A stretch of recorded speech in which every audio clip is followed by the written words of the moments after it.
KBS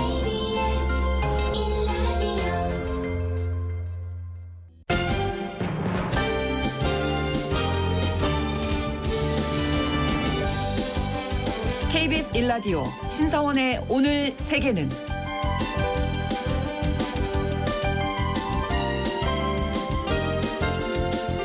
안녕하십니까. 아나운서 신성원입니다. 남미의 볼리비아에서는 실패한 쿠데타 과정을 두고 진실 공방이 계속되고 있습니다.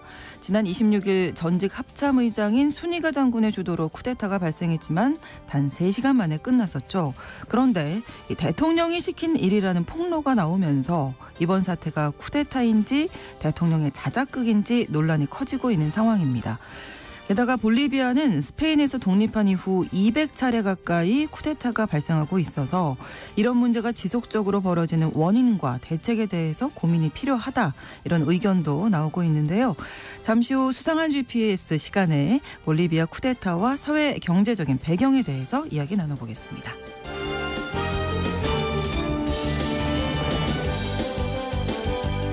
오늘 주목할 국제사회 뉴스는 헤드라인 뉴스와 키워드로 정리해드립니다. 통신원 취재수첩은 영국 소식 준비하고 있는데요. 어제 영국에서 차기 총리와 정부를 결정할 총선이 치러졌죠. 14년 만에 보수당에서 노동당으로 정권 교체가 이루어질지 결정되는 아주 중요한 선거였습니다. 영국 총선에 대한 소식 통신원 연결해서 알아보겠습니다.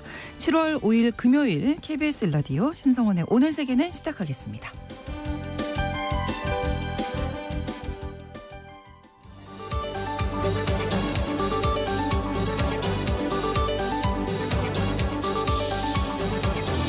오늘 세계는 헤드라인 뉴스.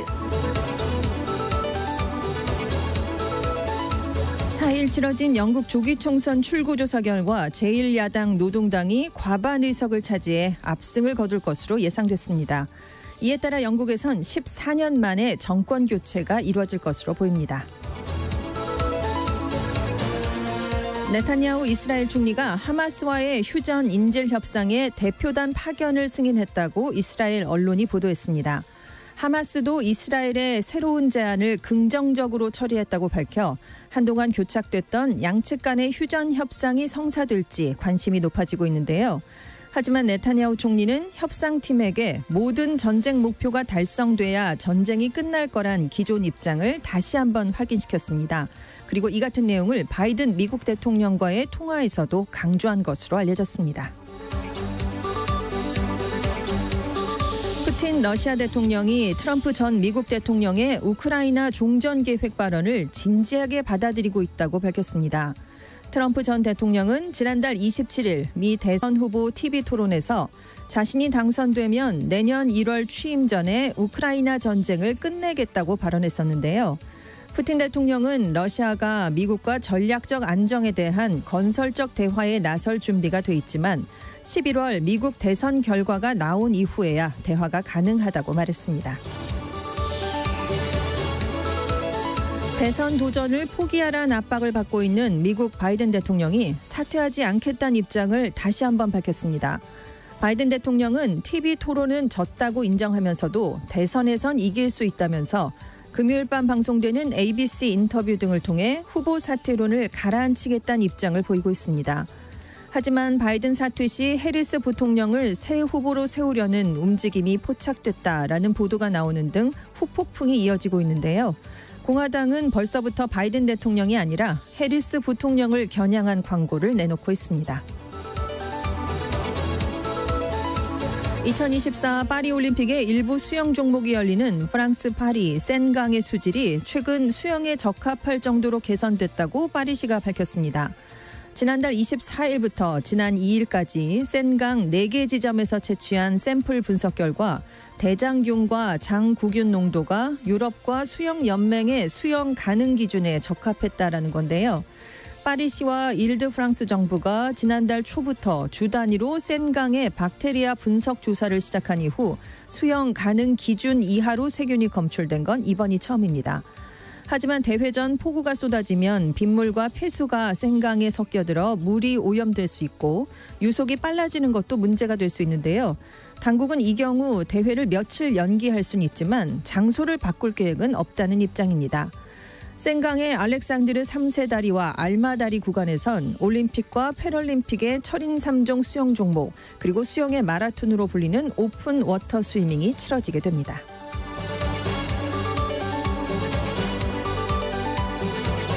KBS 1라디오 오늘 세계는 헤드라인 뉴스 전해드렸습니다. 외신캐스터 전주현 씨가 정리해 주셨고요. 이번에는 오늘 주목할 국제사회 소식 함께 살펴볼 텐데요. 첫 번째 키워드가 영어로 돼 있지만 저는 한국어로 네. 바보야 문제는 경제야. 네. 이렇게 하셨는데 영어로 말씀해 주시죠. It's 전주현 the 캐스터가. economy stupid라는 네. 건데요. 이게 1992년 미국 빌 클린턴 전 대통령이 대선을 치를 때 내세웠던 선거운동 문구입니다. 네. 정치 역사에서 정말 유명한 문구, 가장 성공적인 문구로 지금 손꼽히고 있고 네. 이 경제라는 것에 초점을 맞춘 거잖아요. 그렇죠. 이번 영국 총선에서도 역시 경제가 그 승패를 가르는 요인이 됐습니다. 네.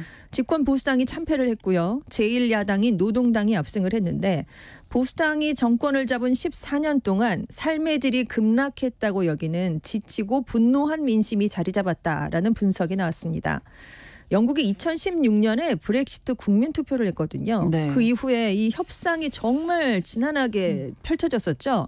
그리고 코로나19, 우크라이나 전쟁이 이어지면서 물가가 급등을 했고요.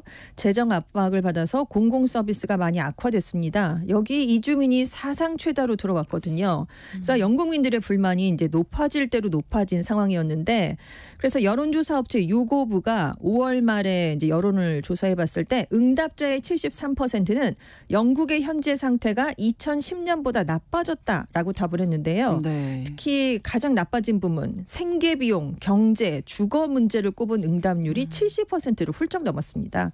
근데 이제 보수당이 14년간 집권을 했는데 캐머런 전 총리가 브렉시트 국민 투표를 실시해서 국가적 혼란을 불러왔죠.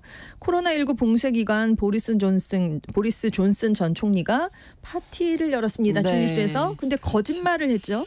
파티 게이트가 커졌고 이후에 트러스 총리가 재정적으로 뒷받침되지 않았던 대규모 감세 정책을 내놨다가 세계 금융시장에 혼란을 불러왔고 결국 이것 때문에 49일 만에 최단명 총리가 됐습니다.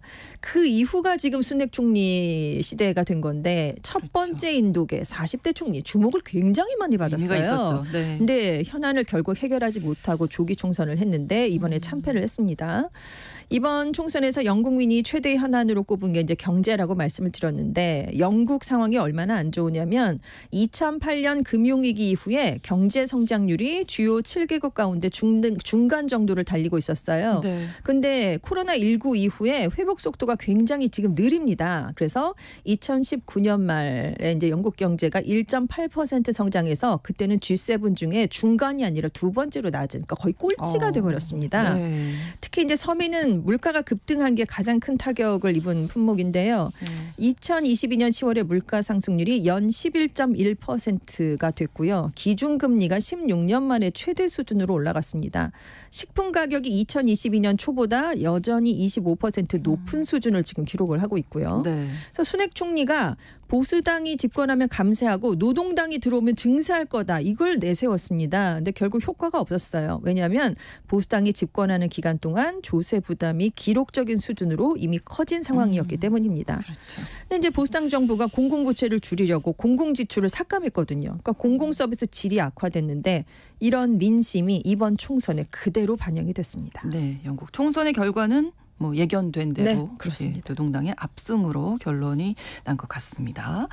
자, 다음 키워드인데요. 무명과 유명의 대결. 네, 이란에서는 오늘 헬기 추락 사고로 사망한 라이시 대통령의 후임을 결정짓는 대통령 보궐선거 결선 투표가 치러집니다. 네. 이란의 대선에서 결선 투표가 실시되는 게 2005년 이후 19년 만이에요.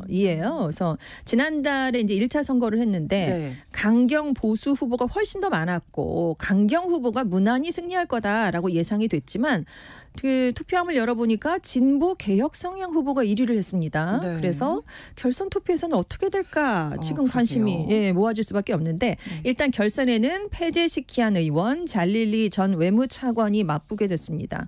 개혁 성향의 페제시키안 후보가 1차 투표에서 44.4%, 보수 성향의 잘릴리 후보가 40%. 그러니까 사실 그 격차가 크진 않거든요. 네. 그래서 지금 결선 투표에 이제 둘이 나가게 됐는데 이 잘릴리 후보는 최고 최고 지도자인 하메네이 충성파입니다. 2007년, 2013년에 이란 핵 문제를 논의하는 서방과 회담이 열렸을 때 굉장히 강경한 모습을 보였던 그런 사람이고요. 그래서 좀 세계적으로 유명해진 인사입니다. 반면에 페제시키안 후보는 이란 역사상 첫 번째 개혁파 대통령이었던 하타미 정부에서 보건부 차관으로 이제 일하면서 정계에 입문을 했어요. 네. 근데 이제 후보가 이번 대선에서 6명이 있었는데 유일한 개혁 성향의 정치인이었거든요. 그래서 이제 이렇게 이름을 올렸을 때만 해도 이게 너무 강경파만 포함시키면 안 되니까 그렇죠. 구색을 좀 맞춰보자라는 뜻에서 끼워 넣은 게 아니냐. 약간 이런 예상이 있었거든요. 그런데 지금 결과로는 1위를 하게 됐습니다. 과반은 안 됐지만. 그렇습니다. 아무래도 이제 지금 이란이 경제 제재 핵합의 때문에 이제 제재를 많이 받아서 네. 그걸 극복을 하려고 서방과 나는 관계를 개선하겠다. 그리고 히잡 단속을 완화하겠다. 이런 지금 걸 공약을 내놨거든요. 네. 그래서 유권자들의 표심이 이 후보에게 몰리지 않았느냐 이런 평가가 있는데 문제가 아니라 그런데 지금 결선 투표에서는 나머지 강경파 후보들에게 갔던 표가 지금 2위 후보에게 올 수도 있거든요. 그렇죠. 보수층이 결집을 하면 그렇죠. 이게 또 이제 뒤집어질 수도 있기 때문에 네. 이 알자지라는 이 개혁파인 페제시키안 후보가 당선하려면 중도 개혁 성향의 이란인들이 투표장에 충분히 나올 수 있도록 이끌어야 된다라고 했는데 왜냐하면 1차 그 선거의 투표율이 40% 정도였어요. 그래서 기록적으로 낮은 투표율이었습니다. 네. 그래서 지금 투표율이 관건이고요. 이 잘릴리 후보는 보수 표심이 결집을 해야 되기 때문에 특히 3위를 차지했던 갈리바프 후보의 표를 최대한 많이 끌어와야 되는 지금 숙제를 안고 있습니다. 네. 일단 5일 현지 시각으로 5일에 이제 결선 투표가 치러지고 6일에는 결과가 좀 나오지 않겠느냐 이렇게 전망되고 있습니다. 네, 설명 듣고 보니까 어떤 결과 나올지 정말 네, 궁금한데 그렇죠. 앞서서 영국 총선에서는 좀 예상대로라고 네, 제가 네. 말씀드렸는데 네. 이게 정치가 예상대로만 가는 건 아니라는 네. 걸 보여주지 그렇습니다. 않나 네. 그런 생각이 듭니다. 다음 키워드는 지구 온난화가 아니라 지구 이상화. 네, 전문가들이 자꾸 이렇게 얘기를 하고 있어요. 그동안 우리 뭐가 안 좋으면 지구 온난화 때문이야 이렇게 얘기를 했는데 네. 이게 너무 잦아지니까 이제는 지구 이상화 단계가 됐다라는 분석인데요. 지금 전 세계에서 폭염 같은 이상 기후로 인한 피해가 이어지고 있습니다. 모스크바가 100여 년 만에 폭염이 또 발생했어요. 예. 2일부터 이틀 연속 최고 기온을 경신했는데 2일에 모스크바 온도가요. 기온이 32도였습니다. 3일에는 32.7도까지 올라갔고요. 네. 그 4일 기온이 최종 집계가 되면 이게 34도까지 올라가지 않겠느냐 이런 얘기가 나오고 있습니다. 모스크바가 한겨울에 보통 영하 20도고요. 심하면 춥다고 영하 알려져 있잖아요. 40도. 네. 우리 항상 추울 때 네, 모스크바랑 네, 네. 비교를 많이 맞아요. 했잖아요. 네. 그랬는데 지금 여름철 최고 기온이 지금 우리보다도 높은 지금 그러네요. 상황이 돼버렸어요. 네. 그래서 모스크바 시장이 좀 외출을 자제해달라. 그리고 모스크바 지하철과 기차에서는 승객들에게 생수를 제공하고 있는 상황입니다. 근데 미국도 만만치 않아요. 올여름에 지금 폭염이 지금 열돔 때문에 지금 폭염이 이어지고 있는데 최근에 35도 안팎의 기온이 며칠간 이어지면서 미국 전역에서 1,500만 명이 폭염 경보의 영향권에 놓여 있습니다. 특히 캘리포니아가 지금 계속 40도 안팎의 폭염이 이어지고 있어요. 네. 그러니까 수십 건의 산불이 또 일어나고 있습니다. 그래서 지금 산불 피해 이재민만 2만 6천여 명이 넘고 있고요. 네. 그럼 미국과 러시아만 그러냐? 그게 아니라 유럽, 중동, 아프리카, 아시아에서 각국에서도 기록적으로 지금 뭐 더위가 폭염이죠. 이어지고 네. 있고 중국은 홍수가 지금 엄청나게 지금 발생을 하고 있고요. 네. 그래서 결국은 온실가스 배출 증가 때문에 지구 온난화랑 강력한 연관성이 있는 것 같은데 이게 네. 언제까지 이게 이상기후다라고 얘기를 할 수가 그러니까요. 있는지 이게 뉴노멀이 되는 게 아닌가. 그러니까요. 네. 더 이상 이상하지 않은. 그렇죠. 예. 네. 그렇습니다. 뭐 우리의 또 행동을 또 네. 반성하게 되는 시간인 것 같고요. 다음 키워드 마시면 안 되는 잎사귀. 정말 큰일 납니다. 예. 휴가철을 맞아서 미국, 캐나다, 태국같이 대마초가 합법화된 국가를 방문했다가 자기도 모르는 사이에 마약 범죄에 연루될 수 있다라면서 우리 국가정보원이 주의를 당부했습니다. 네, 네. 미국 일부 주, 캐나다, 태국에 가면 식당이나 편의점에서 대마 쿠키, 대마 음료수를 그냥 쉽게 살 수가 있거든요. 그리고 태국에서 중국에서는 한국인이 즐겨 먹는 삼겹살에 대마를 곁들인 대마 삼겹살 메뉴가 나왔습니다. 대마가 들어있는 무알콜 소주도 있어요. 근데 네. 이제 여기에 물론 대마 성분 포함이라고 문구가 적혀져 있는데 문제는 이게 태국어로만 돼 있다고 합니다. 그러면 우리가 알 수가 없죠. 네. 소주의 그 브랜드 이름은 한글로 되어 있거든요. 소주 뭐 이런 건 되어 있는데 네네네. 대마 포함은 태국어로 되어 있으니까 우리가 알기가 쉽지 않다는 거죠. 그러니까 일반 소주인가 보다라고 이렇게 오인하기 쉬우니까 주의를 해달라는 네. 거고요. 그리고 대마 음료가 어린아이들이 많이 찾는 일반 음료랑 함께 이렇게 동일한 매대에 진열이 돼 있는 거예요. 그러니까 자녀분과 함께 여행하시면 훨씬 더 유의를 하셔야 되겠고요. 그러네요. 캐나다에 가면 국내에서 마약류로 분류되어 있는 환각 버섯이 또 시중에서 판매가 되고 있습니다. 그리고 일부 동남아 국가에서는 지금 유흥업소를 중심으로 마약 사탕이 또 많이 지금 유통이 되고 있고요. 그런데 국정원은 대마 성분 함유라는 게 아까 말씀드린 것처럼 그 나라의 현지어로만 적혀 있는 경우가 많으니까 네. 식음료를 구매할 때 대마를 의미하는 잎사귀 문양이 있는가 아니면 영문병으로 카나비스라든가 마리화나 위드 같은 게 쓰여 있는가 이것들을 반드시 확인을 해야 된다라고 주의를 당부했고요. 네. 이렇게 해외에서 합법적으로 유통이 된다고 해도 우리 한국인이 섭취를 하면 불법입니다. 해외 여행객을 대상으로 마약을 섭취하게 한 뒤에 납치나 감금 같은 2차 범죄를 시도할 수 있는데요. 그렇죠. 마약을 권해서 먹게 한 다음에 나 신고할 거예요. 이래서 금전을 갈취하는 그런 지금 피해 사례도 보고가 되고 있기 때문에 이것도 주의를 하셔야 되고 네. 그리고 올해 초에 태국에서 사은품으로 받은 젤리를 먹은 뒤에 네. 고통을 느껴서 병원을 찾았더니 대마 양성 반응이 나온 사례도 있었다. 그래서 해외 여행을 하신다면 항상 이 점에 주의를 해달라라고 네. 국정원이 당부를 했습니다. 지금 이게 내가 몰랐다라고 그렇죠. 뭐 넘어갈 해도 수 있는 게 아니죠. 이거는 네. 이제 한국에 들어오고 네. 우리나라 사람이면 네. 불법이니까 그렇습니다. 잘 좀 챙겨 보셔야 될 것 같습니다. 비밀은 없다가 다음 키워드인데요. 세상에 비밀이 네. 없죠. 작년 비밀이 초에 챗 GPT의 개발사죠. 오픈 AI의 직원들이 최신 기술에 대해 논의하는 온라인 포럼에서 네. 해킹 사고가 발생했다라는 게 뒤늦게 알려졌습니다. 이 해커들이 인공지능의 핵심 시스템, 사용자 정보까지는 접근하지 못했는데요. 네. AI 기술 설계에 관한 정보는 일부 유출이 됐다고 합니다. 그래서 이제 본사에서 열린 전체회의에서 이제 이런 사건이 발생했다라는 걸 내부적으로는 공유를 했다고 해요. 오픈 네. AI가. 네네. 그런데 이제 FBI 같은 곳에 공식 수사를 요청하진 않았는데 이 경영진들이 사용자나 협력사 정보가 도난당하지 않았기 때문에 공개하지 않기로 결정을 했다는 거죠.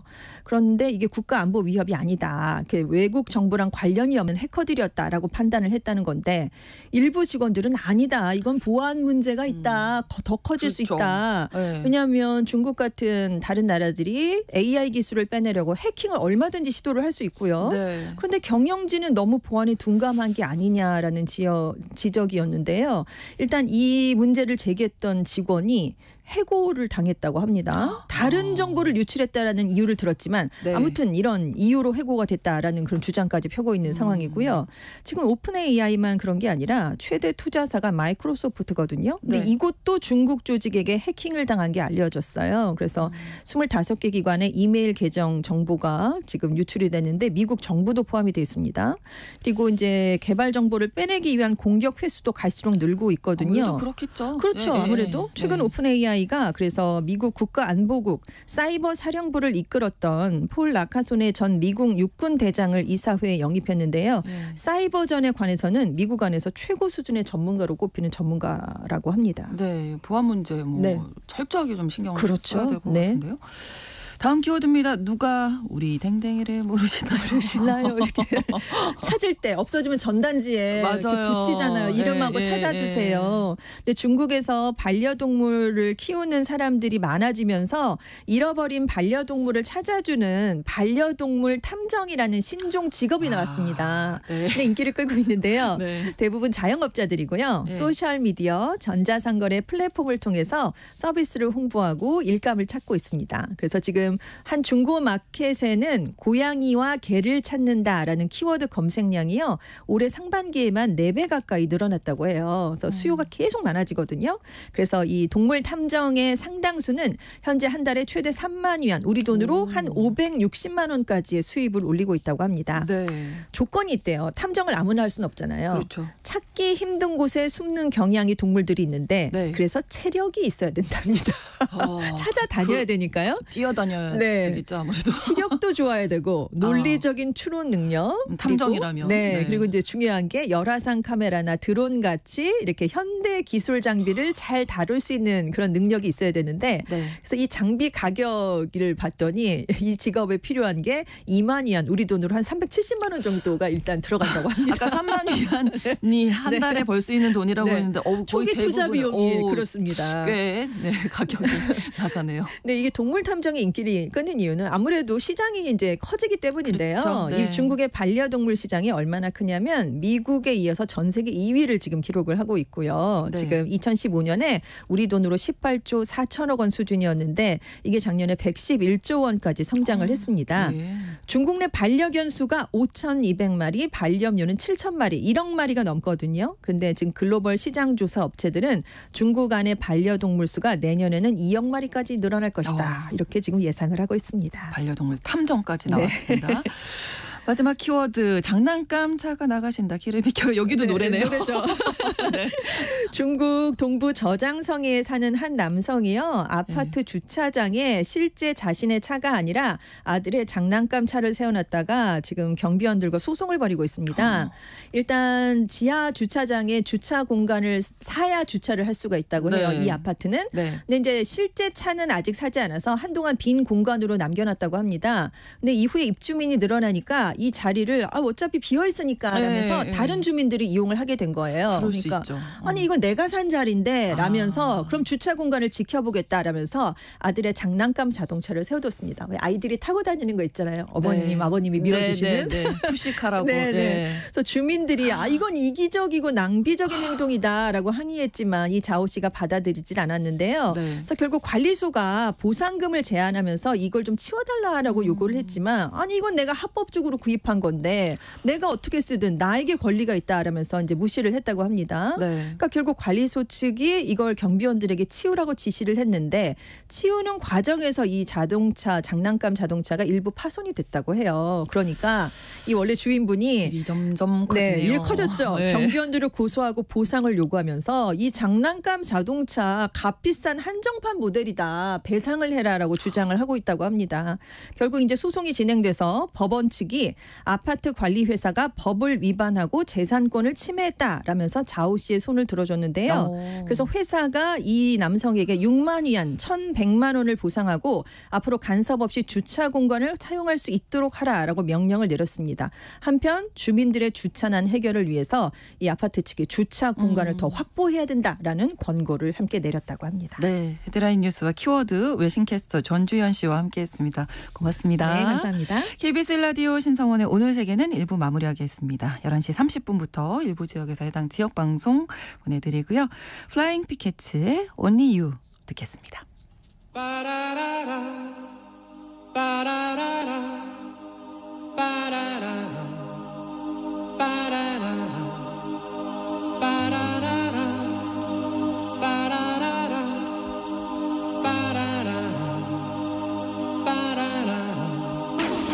Looking from a window above, it's like a story of love. Can you hear me? Came back only yesterday, moving further away.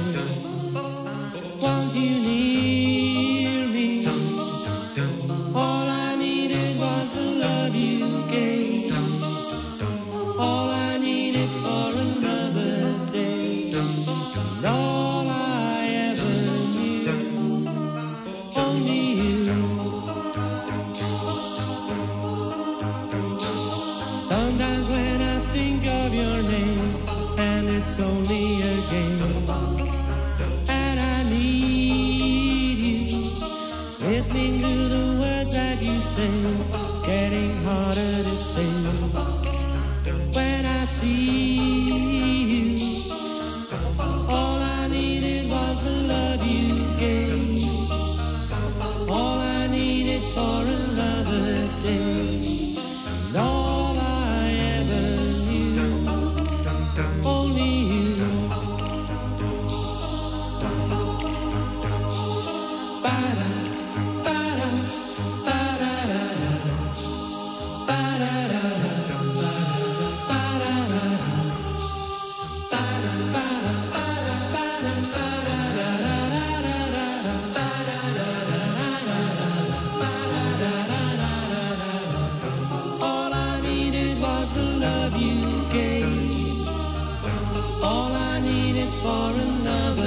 day.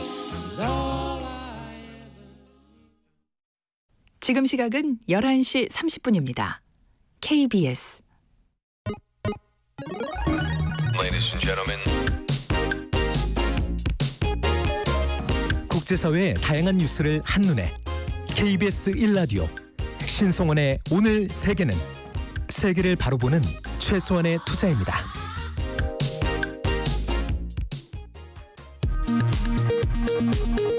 이 시각 라디오 정보센터 뉴스입니다.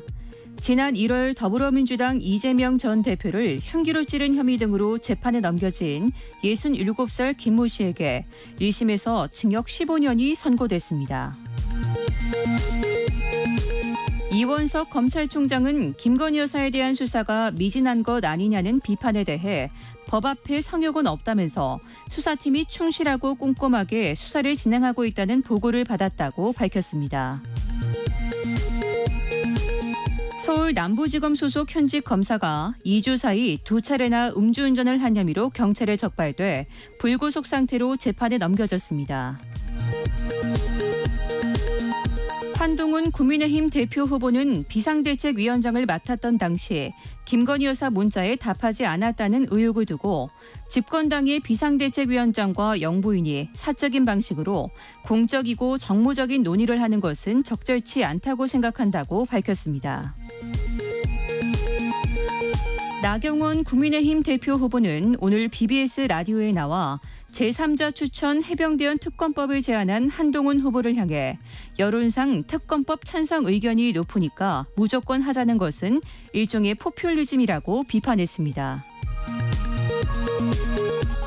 더불어민주당은 윤석열 대통령이 신임 방송통신위원장에 이진숙 전 대전 MBC 사장을 지명한 것을 두고 공영방송을 대통령이 즐겨본다는 극우 유튜브처럼 만들려는 거냐고 비판했습니다. 공정위는 오늘부터 쇼핑 이커머스 40곳을 대상으로 사업 구조와 거래 실태에 관련한 자료를 제출받아 서면 실태 조사에 들어갑니다. 당근, 번개장터 등 중개거래 플랫폼도 실태 조사를 받게 됩니다. 지금까지 라디오 정보센터 뉴스 정한나였습니다.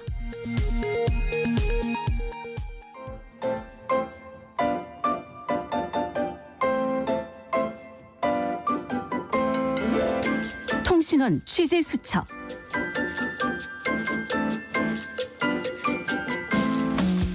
앞서도 전조연 캐스터와 이야기 나눴지만 어제 있었던 영국 총선 출구조사 결과가 노동당의 압승으로 전망되고 있죠. 총선 관련 소식 영국 런던 연결해서 또 이야기 들어보겠습니다. 김수정 통신원 안녕하세요. 네, 안녕하세요. 영국 런던입니다. 네, 투표 당일의 분위기는 어땠는지 먼저 전해주시죠. 네, 언론에서는 온통 총선에 대한 여러 가지 예측과 투표에 둘러싼 이야기로 도배가 됐지만요. 네. 실제 투표장 분위기는 대체적으로 차분하게 치러졌습니다. 영국에서 실시되는 투표는 보통 오전 7시에 시작해서 밤 10시까지 긴 시간 동안 그렇군요. 이루어지기 때문인데요. 네. 영국에서 투표날은 일단 공휴일은 아니고요. 네. 특이하게도 반드시 목요일에 치러집니다. 오. 특별하게 목요일에 꼭 해야 한다 이런 의무화된 법이 있는 건 아니지만 네. 1931년 이후 지방선거나 총선, 재보궐선거까지 목요일에 치르는 것이 관습으로 자리를 잡았는데요. 역사적으로 목요일은 마을 사람들이 장을 보는 날이었고 그래서 좀 더 많은 사람들이 집 밖으로 외출을 했다고 합니다. 그러다 보니까 사람들이 투표할 가능성이 더 높아져서 목요일로 자리를 잡았다는 건데요. 네. 또 일간에서는 목요일에 투표를 하게 되면 네. 권력 이양이 더 원활해진다.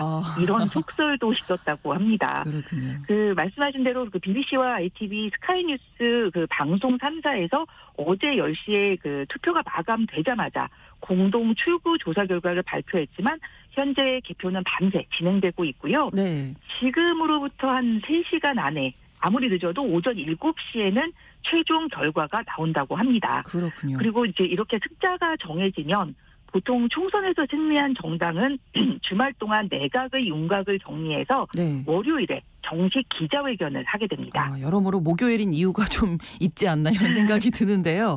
일단 공동 출구조사 결과가 노동당이 과반 의석 차지한 압승인 거죠. 네네, 그렇게 나왔습니다. 그 650석 중에 노동당이 410석을 차지해서 압승을 거둘 것이다. 이렇게 나왔는데요. 네. 현지 시각 상황으로도 결과는 비슷하게 흘러가고 있습니다. 이렇게 되면 보수당은 그 1834년 창당한 이래 190년 만에 최악의 참패를 기록하게 됩니다. 네. 2019년 총선 이후 5년 만에 판세가 완전히 뒤바뀐 건데요. 이렇게 될 경우 영국 총리는 키어 스타머 노동당 대표로 교체가 됩니다. 네. 이번 총선은 많이 알려졌다시피 지지율이 그 20%대로 정치적 위기에 몰린 그 수낙 총리가 그 물가가 2년 전만 해도 11%까지 치솟다가 올해 들어서 조금 잡혔어요. 그 네. 2%대로 이렇게 접어들자마자 지난 5월이었죠. 의회를 해산하고 조기 총선이라는 비장의 카드를 꺼내서 이루어진 건데요. 네. 그 오랜 경기 침체에 이어서 그 선거운동 기간 내내 그 당내 도박 스캔들까지 터지는 바람에 이렇다 할 반전을 이뤄내지 못했습니다. 네. 이번 총선의 뭐 가장 큰 현안은 경제였는데 특히 최근에 사회 문제로 부각됐던 영국의 치과 치료 시스템 붕괴도 아주 큰 이슈였다면서요? 네, 맞습니다. 한 조사를 보니까 집에서 셀프 치과 치료를 했다는 이런 영국인이 무려 전체 응답자의 10%나 됐다는데요. 그 이 중에는 집에서 쓰는 펜치나 네. 초강력 접착제를 이용해서 직접 치료를 한 경우도 있었다고 합니다. 이런 가운데 그 당대표 TV 토론에서 그 치과 의료개혁이 네. 주요 화제로 등장하기도 했는데요. 네네. 그 보수당과 노동당은 모두 앞다퉈서 그 공공치과 서비스를 개선하겠다 이런 공약을 내놨습니다. 네. 특히 노동당은 국립의료원과 치과 의사들 간의 그 계약 조건을 개선하고 70만 건 이상의 그 신규 그 긴급 진료를 제공하겠다 이런 약속을 했고요. 네. 또 필요 지역에서 그 치과 의사 신규 채용 등을 공약으로 발표한 바 있습니다. 그렇군요. 그런가 하면 또 이색적인 선거 운동으로 화제가 된 정치인도 있다고요. 네네. 그 보수당의 그 지지 하락을 이렇게 틈타서 중도파 대약진을 노리는 군소정당이었던 그 자유민주당의 에드 데이비 대표가 네. 연일 시선 끌기에 나섰는데요. 네. 그 이분은 친한파로도 잘 알려져 있는데 그 지난 1일 런던의 그 남동부에 위치한 이스트본에 방문을 해서 선거 유세를 벌였는데 이 과정에서 번지 점프를 해서 그 유권자들에게 표심을 호소하기도 했습니다. 네. 번지 점프대에서 뛰어내린 그 데이비 대표는 줄에 거꾸로 매달린 채 지금까지 한 번도 해보지 않은 해봐라 뭐 이렇게 외친 뒤에 자유민주당에 투표해달라고 소리를 쳤고요. 네. 또 그 다음 날인 2일에는 서핑을 하면서 영국의 고질적인 하수 처리 문제를 해결하겠다 이런 공약을 내세웠는데요. 네. 뭐 이런 기발한 유세 때문인지 현재 그 에드 데이비 대표는 압도적인 표차로 당선이 확실시 됐고요. 예. 현재까지 개표 결과 자유민주당은 큰 선전을 하고 있는데 그렇군요. 지금의 기세대로라면 1923년 총선 이후 자유민주당이 최대 의석을 확보할 수 있다. 이런 전망까지 나오고 있는 상황입니다. 대표님이 번지점프도 하시고 서핑도 하신 효과가 있지 않나 이런 생각도 해보게 되는데 이번 총선 결과로 반면에 또 많은 영국 부자들이 패닉에 빠졌다 이런 얘기도 들리더라고요. 네, 맞습니다. 이 총선 직전에 이제 노동당의 집권이 유력하다 이런 조사가 쏟아지면서 영국 부자들이 대거 자산 매도에 나서고 있다는 보도가 나오고 있는데요. 그 노동당이 이렇게 집권을 하게 되면 자본 이득세를 늘릴 거다 이런 관측에 패닉에 빠진 부자들이 주식과 부동산 자산을 급매하고 있다는 겁니다. 네, 현 집권당인 보수당은 선거 공약에 자본이득세를 높이지 않겠다 이렇게 분명하게 명시를 한 반면에 노동당은 공적보험과 근로소득세, 부가가치세 이런 근로자를 대상으로 한 세금을 올리지 않겠다고 말을 했는데 자본이득세를 포함한 다른 세금에 대한 인상 여지를 남겨둔 상태이기 때문입니다. 이런 가운데 현지 언론들은 노동당이 어떤 공공서비스를 재원을 충당하기 위해서 어쩔 수 없이 상속세나 자본이득세 이런 인상을 검토할 수밖에 없다 이런 의견을 제시하고 있는데요. 노동당은 현재 최대 24%인 부동산 자본이득세 세율을 40%까지 높이는 방안부터 2주택 매도 시 28%로 인상하는 안까지 모두 열어두고 있는 것으로 전해지고 있습니다. 아예 자산을 현금화해서 그 해외 소득에 대한 어떤 세금이 유리한 스위스나 네. 이탈리아 같은 다른 나라로 이주하려는 움직임도 그 포착되고 있다고 합니다. 네, 영국 총선과 관련된 다양한 소식 오늘 전해주셨어요. 고맙습니다. 네, 감사합니다. 영국 런던 김수정 통신원이었습니다.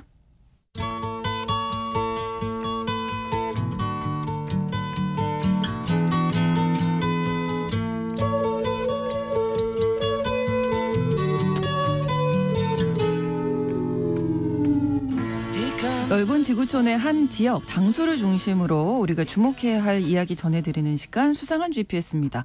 오늘도 이현미 국제전문기자와 함께합니다. 어서 오세요. 안녕하세요. 네, 오늘은 또 어떤 곳의 이야기를 준비하셨을까요? 네, 최근에 볼리비아에서 쿠데타가 발생했다가 3시간 만에 끝난 일이 있었습니다. 네. 군부에 실패한 쿠데타냐, 현직 대통령의 셀프 쿠데타냐 논란이 계속되고 있는데요. 네. 드넓게 펼쳐진 우유니 소금 평원이 아름다운 나라가 볼리비아죠. 근데 맞아요. 꼭 가보고 싶은 곳이거든요. 네. 이곳에서 왜 이런 황당한 일이 벌어졌는지 좀 살펴보고 싶습니다. 네. 자, 일단 쿠데타 일으킨 군인들 지금 어떤 상황입니까? 이 볼리비아 검찰은 후안 호세 순위가 전 육군 사령관을 무장 봉기와 테러 혐의로 기소했습니다. 네. 그래서 법원으로부터 6개월 예비적 구속 명령을 받았고요.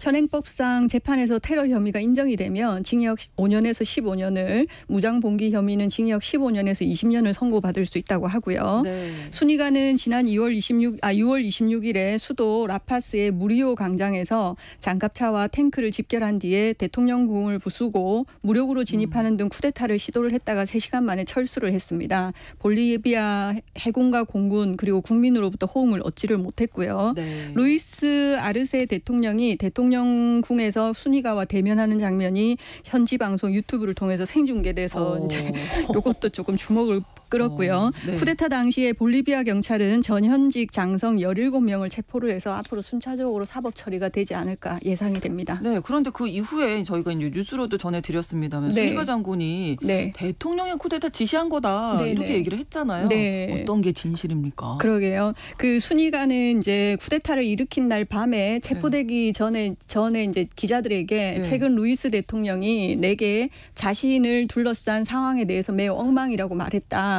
그리고 대통령은 자신의 인기를 높이기 위해서 뭔가 준비할 필요가 있다라고 했다. 뭐 이렇게 주장을 했습니다. 그러나 이제 증거를 제시하지는 않았고 아르세 대통령은 이제 쿠데타 사실을 전혀 몰랐다면서 이제 그 순위가의 주장이 사실이 아니다라고 강력 부인하고 있습니다. 네. 하지만 이제 외신들 같은 경우는 시간이 좀 지나면서 셀프 쿠데타 가능성을 조금씩 제기하고 있고요. 볼리비아뿐만 아니라 이전에도 남미에서는 셀프 쿠데타가 있었던 전례가 있다. 뭐 요걸 좀 근거로 삼고 있는 것 같습니다.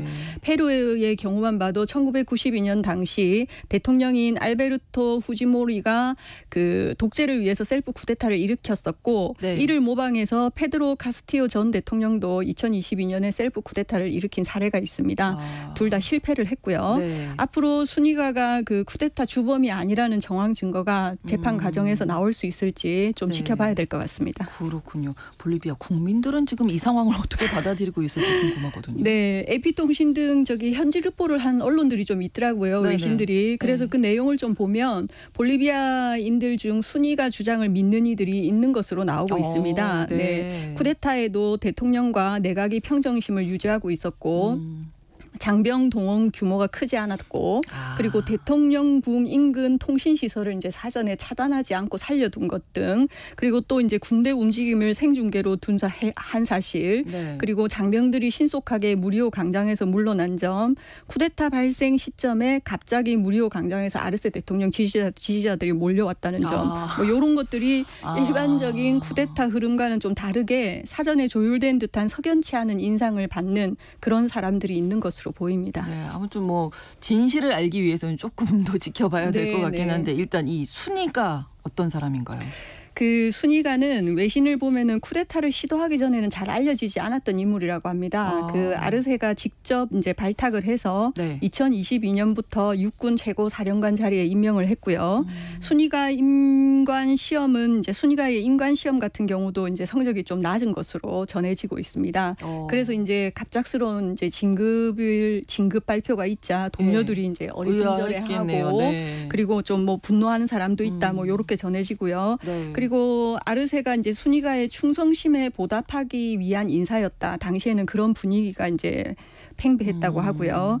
아르세가 올해 1월 군 고위직을 개편했을 때도 순위가는 육군 사령관을 유지를 하고 있었다고 합니다. 그래서 볼리비아 소재 남미 싱크탱크 안데스 정보 네트워크의 카트린 레데버 책임감이 이제 평가하는 걸 보면 네. 순위가는 아르세의 사람이다. 네. 이번 쿠데타 주모자가 아니고 다소 둔하기는 해도 아르세에게 완전히 충성하는 사람이다. 이렇게 얘기를 했더라고요. 뭐 우직한 사람이다. 충성하는 사람이다. 그럼 네. 군인으로서는 뭐 네. 예, 충성을 해야죠. 굉장히 이제 네. 군인에 알맞는 그렇죠. 네, 네. 그런 사람인 거죠. 네. 네.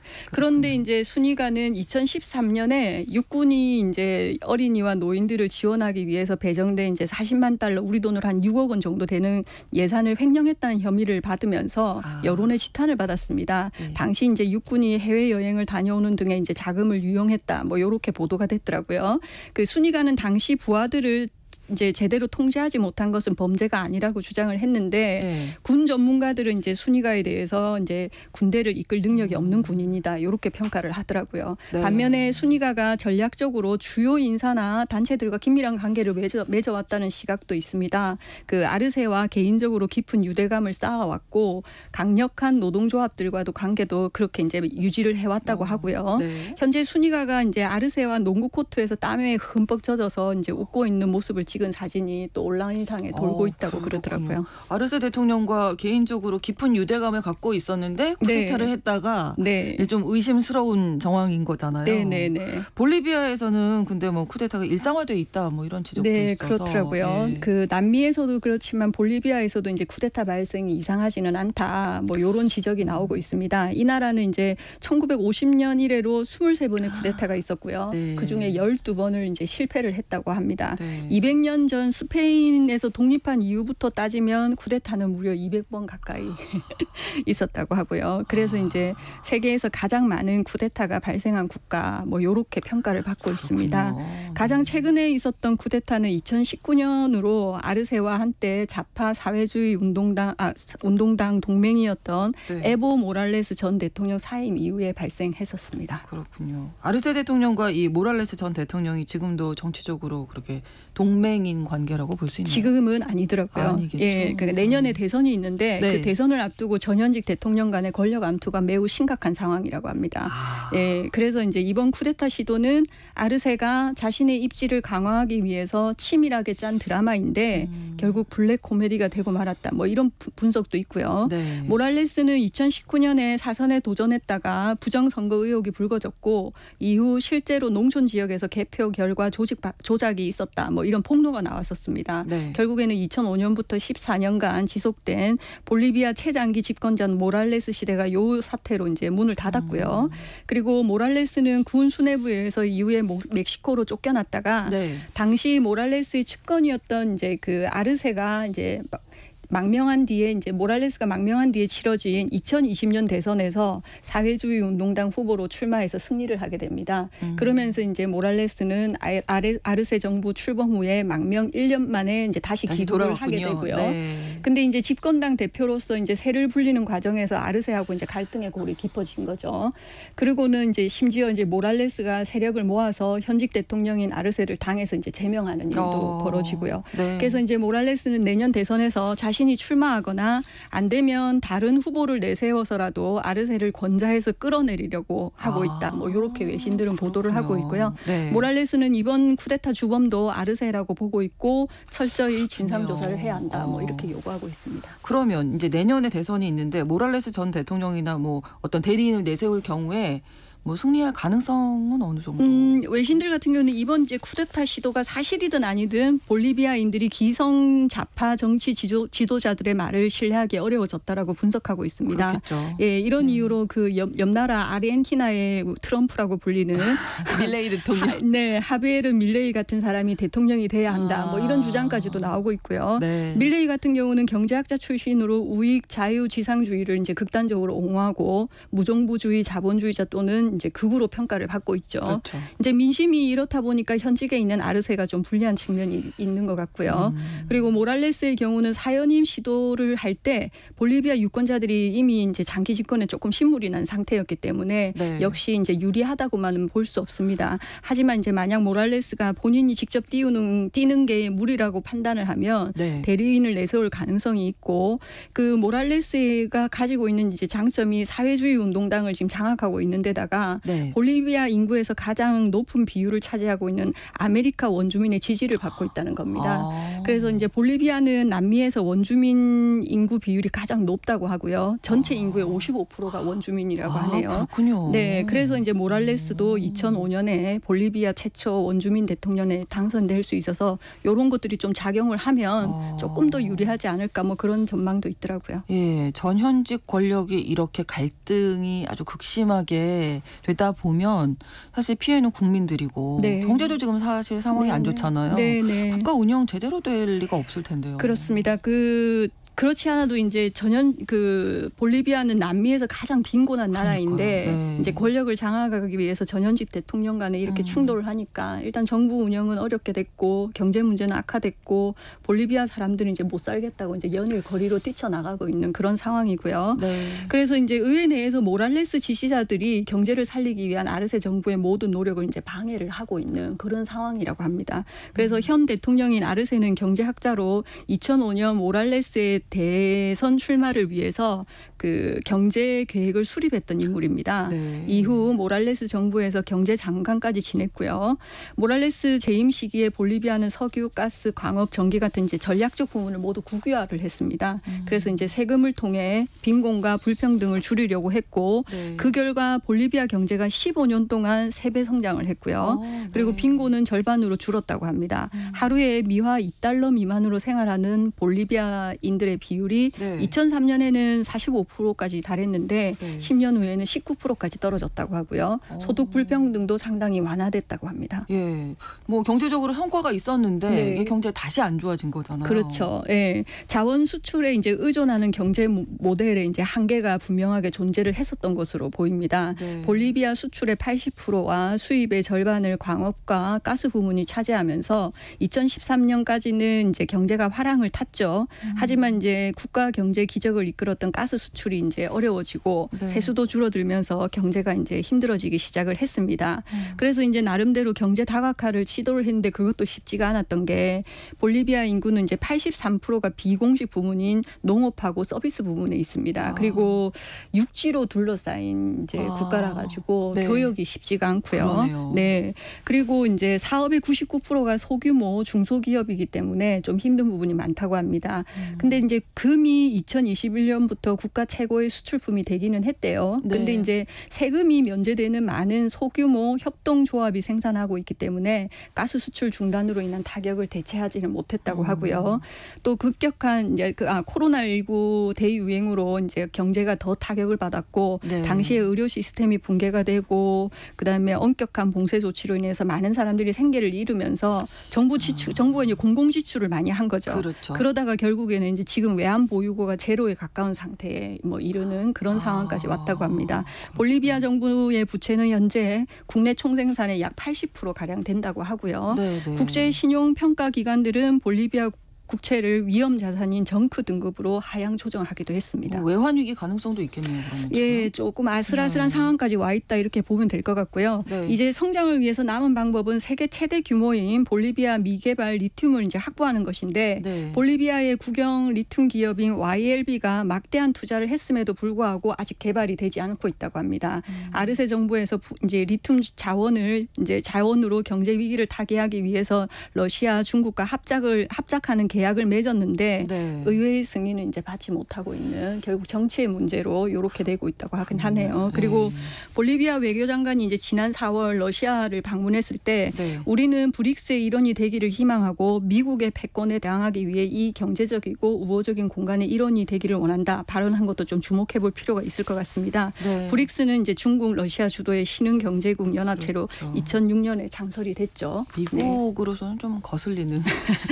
네, 아무래도 아무래도 그럴 것 같습니다. 네. 일단 자기들 뒷마당에서 중국과 러시아가 이제 치고 그렇죠. 들어오는 게 이제 반가울 리는 없을 테고요. 더군다나 반미 좌파 정권인데다가 자원 매장량이 너무 많아서 중국하고 러시아까지 끌어들이고 있으니까 미국으로서는 볼리비아가 상당히 불편할 수 있다. 뭐 이렇게 보이고요. 네. 2019년 모랄레스가 이제 부정선거 의혹으로 사임할 때도 미국 개입설이 제기가 됐었습니다. 모랄레스도 당시 이제 대국민 연설에서 내재는 원주민이고 좌파이고 반제국주의자라는 것이다. 뭐 이렇게 얘기를 했고요. 네.